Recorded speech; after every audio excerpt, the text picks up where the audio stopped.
यंदाची भाऊबीज प्राजूकडे करायचं ठरलं होतं, म्हणजेच माझ्या नंदेकडे.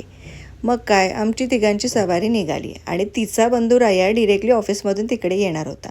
ये जा नको म्हणून मी थोडं लवकरच निघाले होते, म्हणजे मुलांना एकमेकांसोबत खेळायला मिळतं ना. सागर आल्यानंतर आम्ही अजिबात वेळ न दवडता आधी औक्षणाची तयारी केली. छान असं आरतीचं ताट सजवलं आणि गोडासाठी म्हणून काजू कतली समोर ठेवली. आणि काजू कतली समोर बघितल्यावर आमच्या बच्चे कंपनीने त्याच्यावर जो काही ताव मारला आहे ते तर काही विचारूच नका. म्हणजे काजू कतली त्यांनी खाल्ली नाही, ती जेवली आहे अक्षरशः. प्राजूला म्हटलं, बाई लवकर औक्षण करून घे, नाहीतर काजू कतलीचा आपल्याला एक तुकडा देखील नाही मिळायचा. आधी प्राजूने सागरला ओवाळून घेतलं, मग आमच्या या छोट्या दिदींनी मिळून बनूला ओवाळून घेतलं. मग गिफ्टची देवाणघेवाण झाली. मग काय, बहिणी पण खुश आणि भाऊ पण खुश.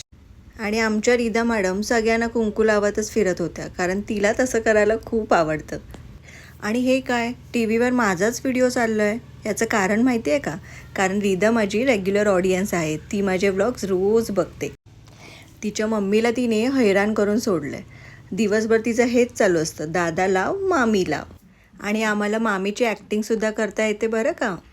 ह्याचा फुल ब्लॉग मी माझ्या चॅनलवर अपलोड केलेला आहे. तुम्ही नक्की जाऊन बघा, म्हणजे तुम्हाला कळेल रीदा कशी माझी ॲक्टिंग करते ते. आणि यांना खेळताना बघून, यांना मस्ती करताना बघून मलासुद्धा माझं बालपण आठवलं. आणि मग काय, मी सुद्धा बसले यांच्याबरोबर खेळायला. कधी कधी असं लहान व्हावं माणसाने, आपल्यातलं लहान मूल जपावं, म्हणजे मुलंही खुश होतात आणि आपल्यालाही फ्रेश वाटतं. आणि रीदाबरोबर मला एक फोटो काढायचा होता, पण ती काही केल्या मला फोटो काढून देत नव्हती.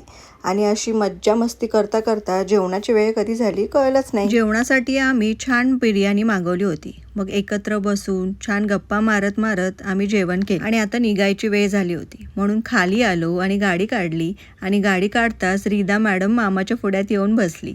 तिला तिच्या घरी जायचंच नव्हतं, तिला आमच्याबरोबरच पुढे यायचं होतं. आणि इथे बघू शकता तुम्ही, तिचे मम्मी पप्पा तिला किती लाडीगोडी लावत आहेत, पण ती काही ऐकायला तयार नाही. उलट मम्मी पप्पांनाच बाय बाय करून सांगत होती की तुम्ही जा म्हणून.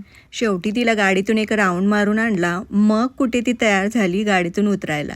मग खुशी खुशी तिने सगळ्यांना बाय बाय केलं, छान छान फ्लाइंग किस दिली. मग आम्ही जायला निघालो.